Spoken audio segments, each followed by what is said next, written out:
Hello guys, it's the guy Lester. So today I'm going to show you how to lose this fan, then change the wash. So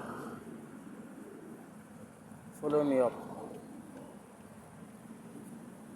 First you have to lose this, which I've already slacked it.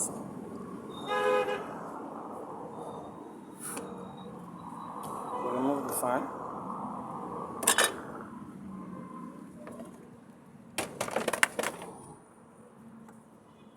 You see this?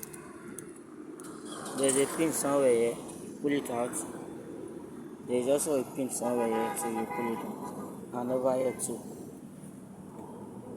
Then this one, you pull it out too. So follow me up.